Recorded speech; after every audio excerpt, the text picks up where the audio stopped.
আসসালাম আলাইকুম। অসংখ্য মেধাবী মুখের মিলনের আজকের এই মিলন মেলা, নিঃসন্দেহে এটা একটা ব্যতিক্রম ধর্মী অনুষ্ঠান। আহ, আমার বিশ্বাস আমাদের এই মেধাবী সন্তানদের মাঝেই কিন্তু লুকিয়ে আছে আমাদের ভবিষ্যৎ বাংলাদেশের নেতৃত্ব। যেই প্রশ্নগুলো এতক্ষণ ওরা আমাকে করেছে, এই প্রশ্নগুলো থেকে দেখলেই বোঝা যায় যে এরাই একদিন এদের মতনই সারা বাংলাদেশে ছড়িয়ে ছিটিয়ে থাকা লক্ষ লক্ষ ফারজানা, ইফরাজ, সাথী, সাবিনা, সবাই এরা ইনশাল্লাহ একদিন বাংলাদেশকে নেতৃত্ব দিবে। কাজেই প্রিয় বন্ধুরা, প্রিয় ছোট বন্ধুরা, তোমাদেরকে প্রাণ ঢালা অভিনন্দন, অসংখ্য শুভেচ্ছা। তোমরাই হচ্ছ আগামীর বাংলাদেশ, ভবিষ্যতের বাংলাদেশ।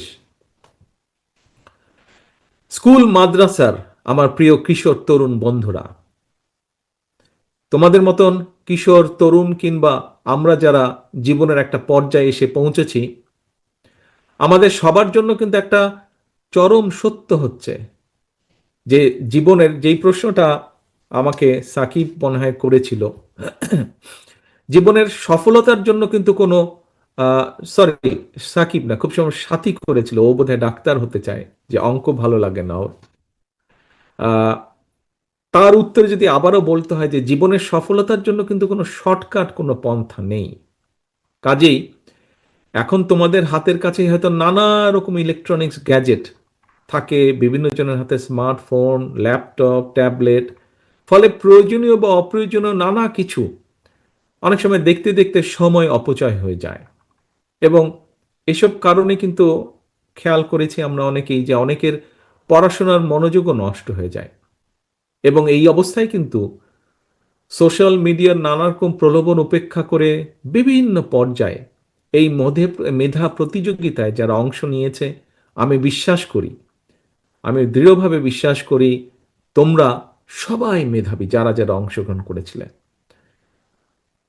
কোনো কারণে এই প্রতিযোগিতায় যাদের অংশগ্রহণ করা হয়ে ওঠে নাই, আমি মনে করি তাদের মধ্যেও অনেক মেধাবী রয়েছে।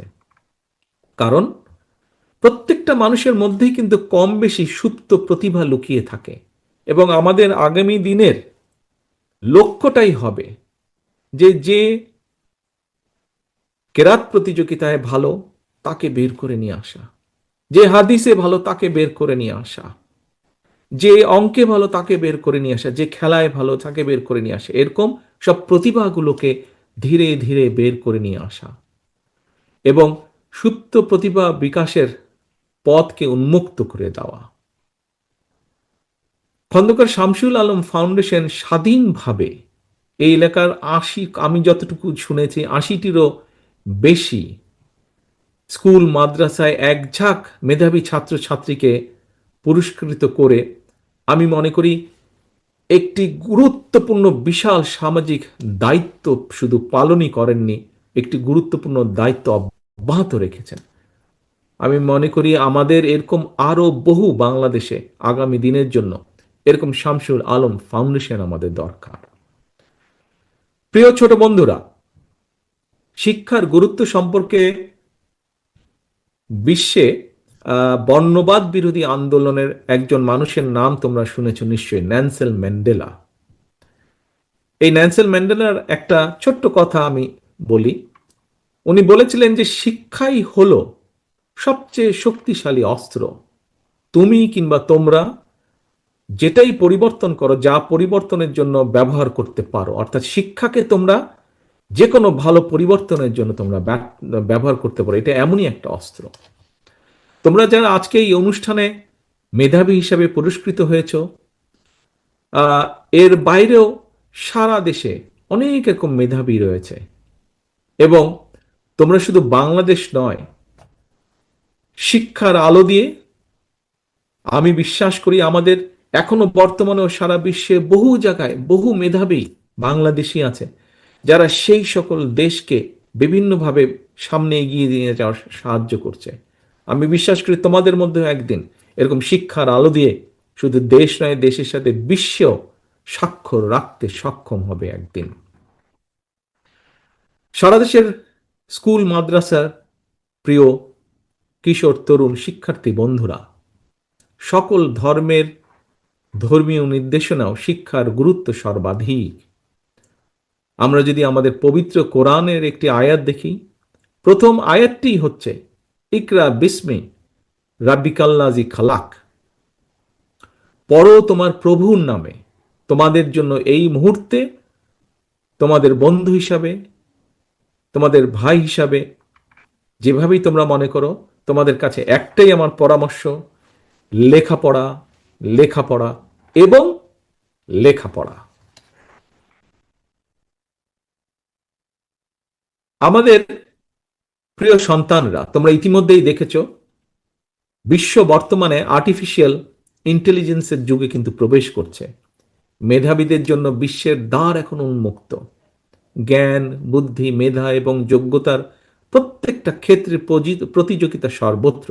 সুতরাং মাদ্রাসা কিংবা স্কুল, যেখানে তোমরা যাই পড়াশোনা করো না কেন, মনে রাখতে হবে প্রতিযোগিতামূলক এই বিশ্বে সম্মানের সঙ্গে যদি তোমাদেরকে টিকে থাকতে হয়, তোমাদেরকে যথা উপযুক্ত শিক্ষায় কিন্তু শিক্ষিত হতে হবে, জ্ঞানে বিজ্ঞানে পারদর্শী হতে হবে, ব্যবহারিক এবং কারিগরি শিক্ষায় দক্ষ হতে হবে।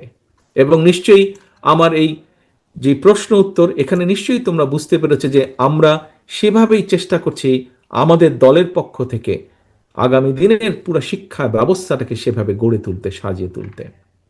আধুনিক জ্ঞান, বিজ্ঞান আর উদ্ভাবনী প্রযুক্তির এই সময়ে নিজেকে অন্যের চেয়ে দক্ষ করে তোলার যে একগ্রতা, একনিষ্ঠতা, এর কোনো কিন্তু বিকল্প নেই। সেজন্যই মনে রাখতে হবে, মেধা সহজতে হলেও কিন্তু মেধার বিকাশের জন্য প্রয়োজন সঠিক পরিচর্যা এবং প্রচণ্ড পরিশ্রম আর ইচ্ছা শক্তি। প্রিয় ছোট বন্ধুরা, একটি রাষ্ট্রের উন্নয়ন, সুরক্ষা এবং নিরাপত্তার জন্য প্রয়োজন উপযুক্ত শিক্ষা, শিক্ষা ব্যবস্থা। সেই লক্ষ্যকে সামনে রেখে তোমাদের জন্য একটা নিরাপদ রাষ্ট্র, নিরাপদ ক্যাম্পাস গড়তেই কিন্তু বাংলাদেশ জাতীয়তাবাদী দল বিএনপি ইতিমধ্যেই কিন্তু আমরা জনগণের সামনে 31 দফা ঘোষণা করেছি। এর অংশ হিসাবেই কিন্তু দেশের প্রচলিত শিক্ষা কারিকুলামকে সময়ের সাথে তাল মিলিয়ে শিক্ষাবিদদের সমন্বয় একটা বিশেষজ্ঞ টিম আমরা তৈরি করেছি, যারা ইতিমধ্যে অনেক কাজ এগিয়ে নিয়ে গেছেন। আমি তো প্রশ্ন উত্তর মধ্যে এই কথাটা তুলে ধরেছি। সম্মানিত সকল উপস্থিতিবৃন্দ, প্রিয় স্কুল মাদ্রাসার বন্ধুরা, সকলকে সামনে রেখে এতক্ষণ আমি সারা দেশের স্কুল মাদ্রাসার লাখো কিশোর তরুণ শিক্ষার্থী বন্ধুদের উদ্দেশ্যে বেশ কিছু কথা বলেছি। ইনশাল্লাহ দেশে আসলে আমি বিশ্বাস করি সকলের সাথে সামনাসামনি বসে আবার কথা বলতে পারবো, কিভাবে আমরা দেশকে পুনর্গঠন করব, কিভাবে আমরা দেশকে সামনে এগিয়ে নিয়ে যাব, কিভাবে তোমাদের ভবিষ্যৎকে আরো মজবুতভাবে আমরা তৈরি করতে পারবো, আমরা এগুলো নিয়ে আলোচনা করতে পারবো। সবশেষে এমন একটা সুন্দর আয়োজনের জন্য আমি শামসুল আলম ফাউন্ডেশন সহ সকল আয়োজক বৃন্দদেরকে আন্তরিকভাবে ধন্যবাদ জানাই। আমাদের যেসব মেধাবী সন্তানেরা এখানে উপস্থিত, তাদের গর্বিত পিতামাতা এবং পরিবার পরিজনদের প্রতিও জানাই শ্রদ্ধা।